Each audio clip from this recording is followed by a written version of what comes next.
Y relacionado con la economía y la política está, lo estamos viendo ahora de forma muy directa, el equilibrio militar, ¿no? Que siempre está detrás de todo esto. ¿Qué ha pasado con el equilibrio militar? Esto ha cambiado sustancialmente en los últimos años.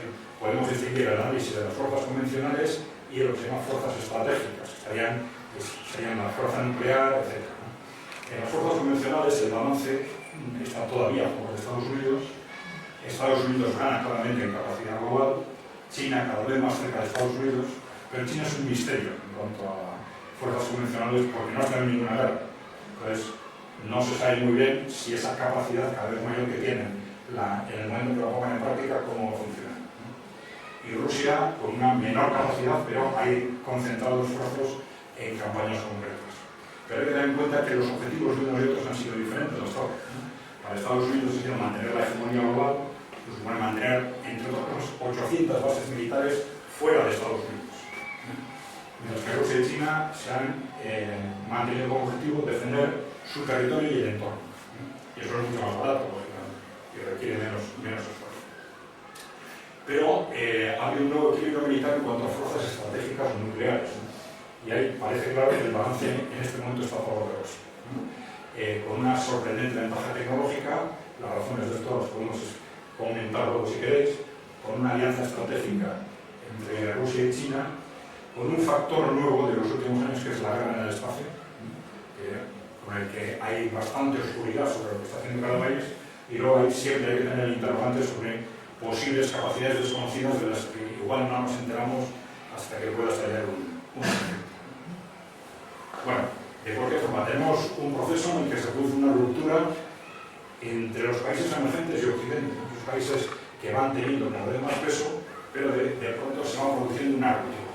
Hay distintos momentos de esa ruptura. Se produce antes con Rusia, más tarde con China. Con Rusia se produce en el momento de la llegada de Putin al poder. Para que si recordáis un poco las fechas, tenemos la Unión Soviética aproximadamente hasta el año 90, luego tenemos la década de Yeltsin, que es una década de hundimiento económico, y en la que las grandes corporaciones occidentales controlan Rusia. Entonces, en el año 2000 se produce lo que se llamó la revolución de Putin. Hay sectores de la burocracia, del ejército, de los sindicatos, que dan un semigolpe de Estado interno. Entonces, ellos hablan de la revolución contra las grandes corporaciones, con el objetivo de quitar a las grandes corporaciones del poder. Claro, eso ya es motivo suficiente para que Rusia se convierta en un enemigo directo del Occidente, evidentemente. El segundo motivo muy claro fue la intervención en Siria, lo hemos comentado antes, que destruye esa estrategia de Washington, en principio, de la OTAN, de desestabilizar primero los países musulmanes. Y luego se produce la reacción de Occidente con la intervención en Ucrania, las sanciones a partir del 2015, etc. ¿Qué pasa en China? Bueno, China, en principio, tiene un régimen comunista, pero desde los años 70 tiene un acuerdo estratégico que se puso en marcha a raíz de las visitas de Kissinger, Nixon, etc. a China, tiene un acuerdo estratégico con las grandes corporaciones. A través de ese acuerdo estratégico, las grandes corporaciones apostaron por invertir en China, y esto permitió a China una industrialización rápida, que lo han gestionado muy bien, y a las grandes corporaciones disponer de mano de obra barata y de nuevos mercados. También esto dentro de ese proceso de neoliberalismo en el que estaban buscando mayores beneficios a toda costa. Bien, entonces ese entente funcionó muy bien y las relaciones eran relativamente buenas entre esas grandes corporaciones y China hasta que en el año 2012 llega Xi Jinping. Entonces Xi Jinping se replantea este tema y empieza lentamente una pelea contra los anteriores, digamos, y contra las grandes corporaciones, las chinas y las de otros países. Va progresivamente, aparta de cualquier influencia en el poder político y empieza una lucha sorda entre los dos sectores. Ya habéis oído hablar de lo que ha pasado en el Congreso de hace unos días en el Partido Comunista, donde sí ha conseguido apartar aparentemente definitivamente a esa tendencia anterior, que tenía muy buenas relaciones con las grandes corporaciones occidentales. Si habéis leído comentarios sobre China de claros referentes de los grandes inversores, hacen referencia continuamente al peligro de la China de Xi Jinping. No hablan de China, dicen la China de Xi Jinping, porque por la otra sí lo vamos a entender. Bueno, de cualquier forma, esto ya sitúa a China en una posición muy cercana a la que había adoptado Rusia, desde el punto de vista de enfrentamiento con esas grandes corporaciones ni con Occidente. La reacción con respecto a China, cuando la tenemos en el año 2017, ya sabéis, llega Trump al poder y empieza la guerra comercial. En China siempre han tenido esa cultura de intentar ser lo más discretos posibles en las relaciones internacionales, y ellos siempre han pensado, algún día van a venir a por nosotros, que sea lo más tarde posible. Mientras tanto vamos creciendo con la mayor discreción posible. Claro, eso se rompe con esa llegada de Trump al poder, que inicia la guerra comercial con China, para detener ese crecimiento de China. Bien. Este es lo que se ha llamado la nueva ruta de la seda. Es un proyecto chino, fundamentalmente, no solo chino, que pretendía, o que pretende, unir el Pacífico y el Atlántico, desde China hasta Europa, con unas redes de comunicaciones, por telecomunicaciones, carretera, ferrocarril, etc. Esto ha funcionado sobre todo en Asia, pero claro, con lo que ha pasado este año, está cambiando todo, entonces no sabemos si eso realmente va a tener continuidad o no hacia Europa. Bien. Mientras tanto se ha dado una colaboración estratégica, una coordinación estratégica entre China y Rusia para sumar su influencia en otros países, en cara a Latinoamérica, a África, a los países musulmanes. Ya luego explicaremos cómo esos ámbitos de influencia están estallando este año. Este año está cambiando todo. Y también para abordar, digamos, enemistades históricas. Tanto China como Rusia son países muy grandes. Normalmente los países muy grandes, los países vecinos de los países muy grandes tienen siempre enemistades históricas, recelos, etc. Para superar en parte esos recelos se han intercambiado papeles. Entonces Rusia ha cimentado sus buenas relaciones con India o con Vietnam, que son de alguna forma enemigos históricos de China, y China, a través de inversiones económicas, ha aumentado significativamente su influencia en Europa del Este. Bueno, ¿qué es el reto de esos países emergentes? Están encabezados por China y Rusia, pero no solo China y Rusia, luego hablaremos un poco de esto, ¿no? Tienen un peso creciente en la economía, en la sociedad y en la política del mundo. Su estrategia ha sido preparar un mundo multipolar. Desde la Guerra Fría hemos tenido un mundo unipolar, controlado, si queréis, por Wall Street y la City, o por esas grandes corporaciones que controlan Occidente. Entonces, nosotros apostamos por un mundo multipolar donde haya distintos polos con una posición más o menos equilibrada entre ellos. Ese es el planteamiento. Tienen entre sí ideologías y políticas económicas variadas. No es lo mismo Rusia que China, que India, que Irán, etc. Pero, ¿qué es lo que tienen en común desde su punto de vista? Sus diferencias fundamentales con Occidente en la relación entre grandes empresas y gobiernos. Los gobiernos mandan sobre las grandes empresas en los países emergentes, y al revés, dicen en Occidente, las grandes empresas tienen el poder sobre los gobiernos. Y luego un tema interesante desde otro punto de vista, no sé si hoy merece la pena hoy profundizar en esto, pero es que están abordando de una forma muy distinta la relación entre empresas públicas y privadas. Ya sabéis que ellos vienen de la China de Mao o de la Unión Soviética en su momento, que eran sistemas en los que había casi una exclusividad para la empresa pública. Han superado esa fase, entonces ahora analizan con bastante objetividad qué es lo que en su opinión es mejor o peor que sea público o que sea privado. Y nosotros esa capacidad la hemos perdido, la tuvimos de alguna forma en la posguerra, pero ahora, en los últimos 20 años, todo eso es seguro. La empresa privada siempre funciona y la pública nunca funciona. Y lo hemos pensado todos, hasta que hemos visto qué es lo que estaba pasando en los países emergentes y cómo les estaba funcionando bien. Una cuestión importante en geopolítica es diferenciar entre países y grupos de interés, porque los análisis se van a hacer demasiado en base a países. Un país que se pega con otro, un país que es amigo de otro, etc. Cuando en realidad no hay países buenos y malos, no hay pueblos buenos y malos, si queréis todos son buenos o no queréis. Pero detrás de los países, detrás de los gobiernos, hay grupos de interés que tienen más o menos influencia en unos países y otros sobre esos gobiernos. Ya hemos explicado la relación en concreto entre esos intereses de las multinacionales y el renacimiento de China. No lo vamos a repetir. También el papel de las multinacionales fue clave en ese hundimiento de Rusia en los años 90. Bien, relacionado con esto aquí tenéis por ejemplo un cuadro sobre el sector bancario en Rusia, ¿no? Algo similar ha pasado en todos los sectores estratégicos. En la época de la Unión Soviética todo el sector financiero era público, se empieza una privatización rapidísima en 10 años, en esos 10 años de la época Yeltsin, hasta un 35% aproximadamente, y con ese, digamos, golpe de Estado, esa revolución Putin, empieza un proceso de purificación, ahora está ya alrededor del 75%. Es un proceso muy claro en el conjunto de los sectores estratégicos. Bien. China ya hemos explicado que está cada vez más lejos de las grandes corporaciones y que de esta forma los intereses estratégicos de China y Rusia en el ámbito geopolítico están cada vez más cercanos, ¿no? Bien.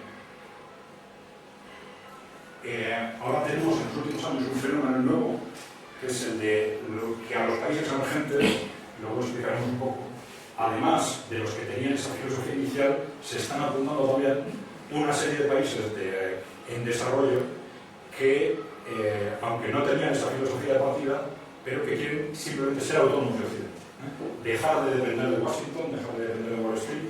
Entonces se están acercando a este bloque simplemente por eso. Bueno. Ámbitos de influencia de los bloques, hemos hablado de Rusia y China fundamentalmente, pero bueno, a veces se suele hacer esta comparación. Desde el punto de vista no son exactamente lo mismo, porque esto es la organización de Shanghái, que es más de seguridad que defensiva, pero bueno, y la OTAN, ¿no? Pero bueno, la OTAN, pues ya sabéis, América del Norte, Europa Occidental fundamentalmente. Esto es la Organización de Cooperación de Shanghái, en la que también hay bastantes países que están en proceso de adhesión, ¿no?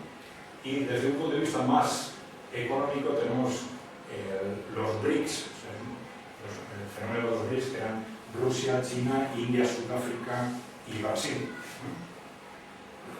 Y luego lo que se llama BRICS Plus, con tendencias de adhesión de bastantes países, que esto se está disparando este año, ¿no? Después de la ruptura geopolítica que ha habido, ¿no?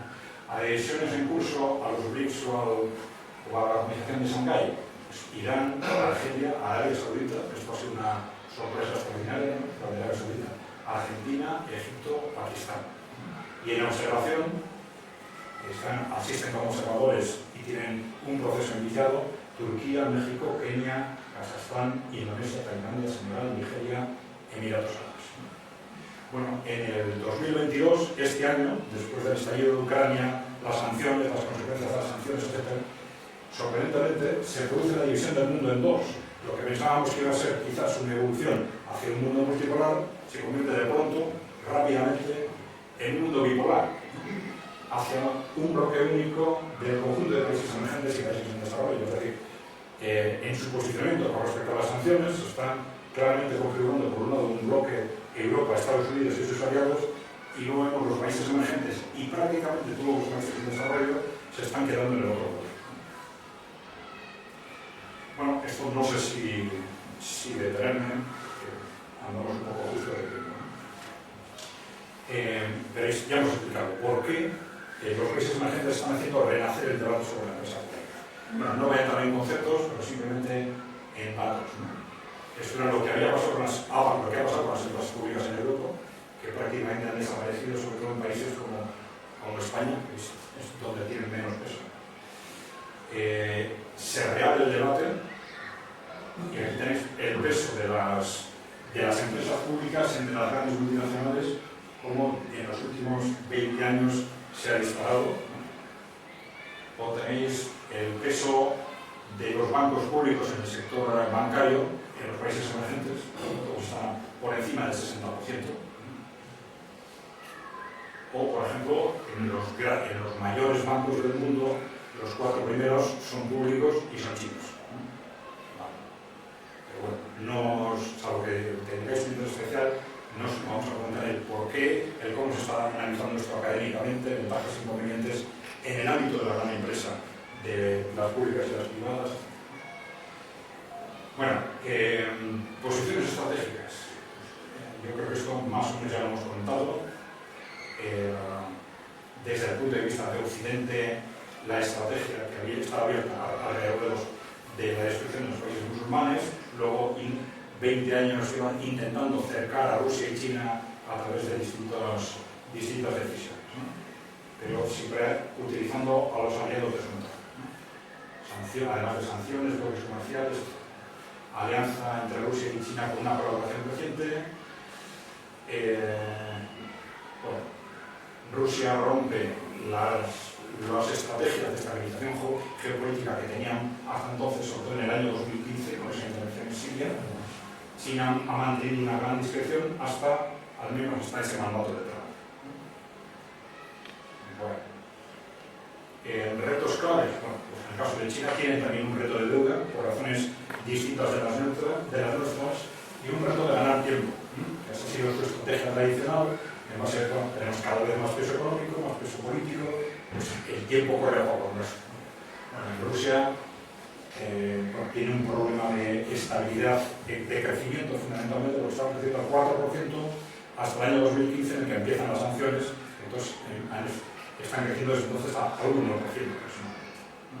En Estados Unidos y Europa tenemos un problema de que no tenemos modelo de desarrollo, es decir, el que tenemos está agotado, y luego tenemos un problema o de inestabilidad interna en Estados Unidos o de falta de liderazgo y de clarificación política en Europa.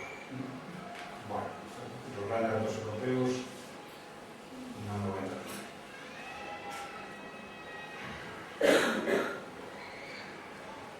Bueno, de esto hemos hablado antes. El año 2020, las multinacionales, en primavera de 2020, justo después del estallido del COVID, el Foro Económico Mundial, que es un foro constituido por las multinacionales, plantea dar por finalizado el modelo neoliberal, ya no más de sí, y poner en marcha lo que llaman el proyecto Gran Reinicio. El proyecto Gran Reinicio que debería dar lugar a un nuevo capitalismo, ellos llaman capitalismo inclusivo a veces, capitalismo de partes interesadas. Dicen que el contexto COVID-19 es una oportunidad histórica única. ¿Esto cómo puede ser? Bueno, esto está muy analizado en economía, ¿no? Porque los desastres pueden ser oportunidades para el desarrollo económico, ¿no? Ahí hay dos tipos de razones. Una es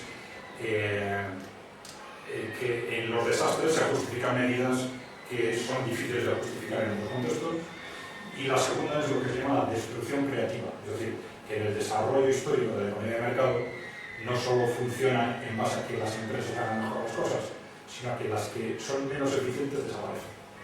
Entonces, muchas veces el destruir las empresas que son menos eficientes se supone que es bueno para que la economía avance.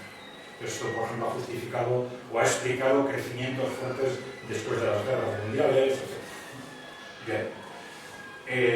Bueno, plantea también impulsar la cuarta revolución industrial, convertir los bancos centrales en el núcleo central del sistema financiero, impulsar un nuevo modelo de capitalismo, lo llaman capitalismo inclusivo, pero esto está muy discutido, ¿no?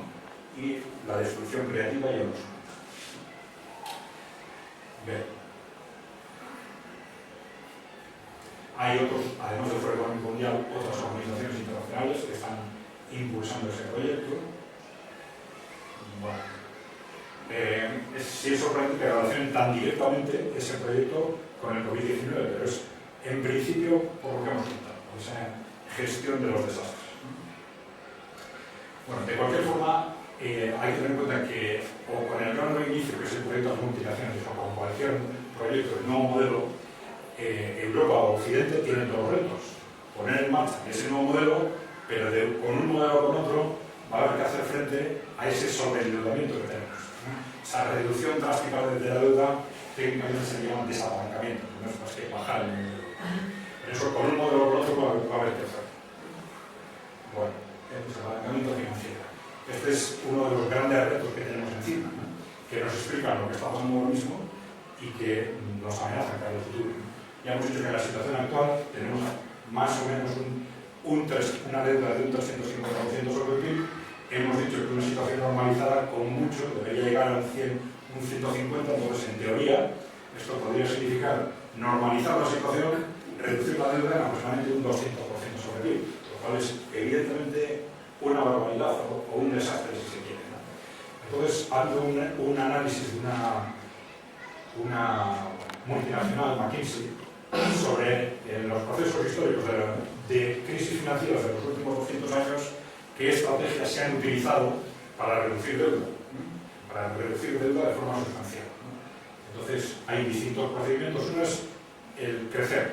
Simplemente, si conseguimos crecer sin más deuda, pues la proporción entre deuda y producción pues se va modificando. Pero eso es muy difícil que pase. Históricamente solo ha pasado una vez y de forma moderada. Algunos dicen que es lo que se intentó después de la crisis del 2008, pero también se hizo.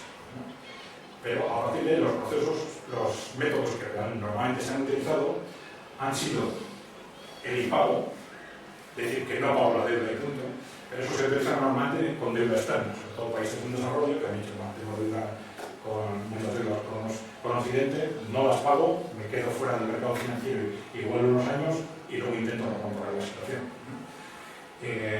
Y luego tenemos las recortes, vamos a decir, que sería pues, echar mano o de los salarios, o de las pensiones, o de los depósitos, o del gasto social, por ejemplo.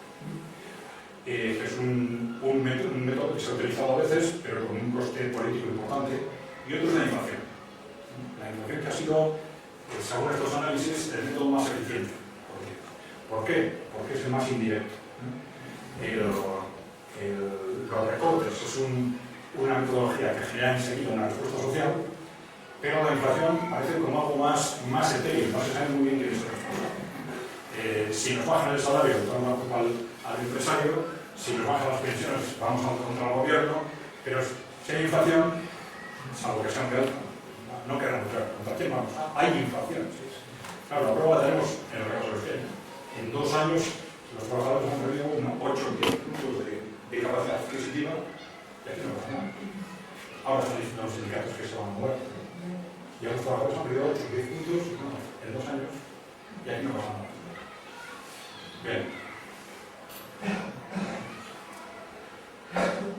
Históricamente, bueno, no voy a analizar despacio las consecuencias de estos instrumentos, pero que los vamos a tener encima de la mesa en los próximos años. Una clave para entender lo que está pasando desde nuestro punto de vista es lo que pasó en el año 2019. En el año 2019 se produce una crisis, no en la calle, pero sí en el mercado financiero. Y en agosto del 2019, BlackRock, ya hemos dicho que BlackRock es la gestora más grande de fondos de inversión del mundo, manda un documento a los bancos centrales diciéndoles que para hacer frente a esta situación ya se han acabado los métodos anteriores, no hay más remedio que hacer un último esfuerzo de expansión monetaria, de expansión financiera, de más deuda, pero sabiendo que esta vez va a caer inflación, porque no hay más. Bueno, eso es en agosto del 2019, en septiembre y en octubre del 2019 ya empiezan el Banco Central Europeo y la Reserva Federal a tomar ese tipo de medidas. 6 meses antes del COVID, estalla el COVID en febrero o marzo, y en marzo, como consecuencia del estallido del COVID, lo que hacen es ampliar esas medidas. Es decir, el origen no está en el COVID, sino 6 meses antes. Con el COVID amplían esas medidas. Bueno, hay varios informes, no solo de BlackRock, pero aquí estoy recogiendo los del propio BlackRock durante el año siguiente, durante el 2020, diciendo, bueno, habéis hecho lo que os habíamos dicho que hicierais, pero ya sabéis que con eso vais a crear inflación. O sea, que había un proceso inflacionario en curso era algo perfectamente conocido por los bancos centrales y por los grandes inversores. Bien, ahí también BlackRock dijo, bueno, pero igual la inflación tiene una ventaja, que es que igual es un sistema para ir reduciendo deuda con poca respuesta social. Que es lo que hemos dicho. ¿Vale? Bueno, a esa estrategia BlackRock le llamó Going Direct, se la llamó en los círculos financieros llamado Going Direct. ¿No? Bien. Lo que sí puedo decir es que, como consecuencia de esto, en la práctica, viendo las decisiones que se han tomado los bancos centrales, la inflación, el proceso de inflación en el que estamos, algunos dicen que ha sido premeditadamente provocado, pero si no ha sido provocado, sí ha sido tolerado. Desde que empieza la inflación hasta que el Banco Central Europeo toma la primera medida, pasó un año. Esto es temporal, bueno, vamos a ver qué pasa. Un protesto otro, pero pasó un año hasta que toma la primera medida. Hombre, es que el Banco Central no se entera, tampoco en la Reserva Federal se entera, están despistados, tienen más información que nadie, conocen lo que pasa y lo que va a pasar mejor que nadie, ¿no? Pero bueno, los que pasa un año hasta que los bancos centrales, bueno, no me voy a detener ahí, vale, hasta que los bancos centrales toman esas medidas de subir 0,5 puntos los intereses, ¿no? Claro, ¿qué hay detrás de esa reducción tan tímida de elevación tan tímida de los tipos de interés que hay? Hay dos cosas. Primero, que estamos todos tan sobreendeudados, todos los países, las empresas y las personas, que a nada que subes un poco los tipos de interés te pueden empezar a estallar las empresas, los gobiernos, etc. Y el segundo factor es el que hemos comentado, que es muy posible que haya una tolerancia importante con la inflación. Pero para comparar, en los años 70, cuando estalla la inflación en Occidente, los tipos de interés se subieron hasta el 20%, hasta que la inflación bajó. O en marzo, cuando empieza el problema, en Rusia subieron al 21%. ¿Qué pasa? Que Rusia no tiene deuda, pero subieron al 21% y luego nos bajaron. Nosotros empezamos a subir un 0,5%, Dios mío, 0,5%, un 1%, ¿qué está haciendo el Banco Central Europeo? Va a estallar todo, ¿no? Esto nos deja muy claramente ubicados en por qué estamos en el límite del sistema. Un sistema que siempre ha funcionado con más expansión, y ahora ya en el momento en que estalla la inflación estamos ya probablemente en la situación límite del sistema. Esto es un desglose de países en los que se ha utilizado esa estrategia de inflación para reducir deuda. Y es que hay porcentajes sobre PIB en algunos casos muy, muy altos, ¿no? O sea que teóricamente es posible, claro. Una cosa es hacer eso en un país y otra cosa es hacerlo en el conjunto de Europa o en Europa y Estados Unidos. ¿Qué podría pasar?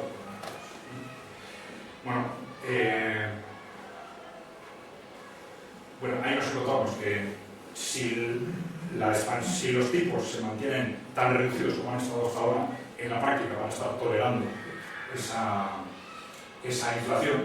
Si se elevan los tipos significativamente, vamos a tener un claro riesgo de estallido financiero, y este es el miedo que hay ahora. Esto donde está dando, por supuesto, que como consecuencia de esa elevación de tipos vamos a tener una recesión o a fines de año o a principios del año que viene, y que, bueno, la idea es si va a ser recesión o va a ser depresión, ¿no? Bien, entonces ahora estamos en una situación ya casi límite desde un punto de vista económico, en que tenemos dos factores de inflación, tolerancia con la inflación. Ahora ya están diciendo que el año que viene, la Comisión Europea ha dicho que el año que viene la inflación va a seguir siendo alta, que empezará a reducirse en el año 2022. Bueno. Y creciente atención a la inestabilidad social, porque tenemos la inflación, tenemos la crisis energética y hay una preocupación creciente con este factor. Ha habido gobiernos que han dicho que el ejército va a tener que salir a la calle en primavera, porque están muy preocupados por lo que puede pasar con esto. Pero esto a su vez incide en la política económica. Cuando hay una serie de medidas económicas que generan respuesta social, los gobiernos tienen dos posibilidades. Una es modificar las políticas y la otra es insistir en las políticas y controlar esa respuesta social.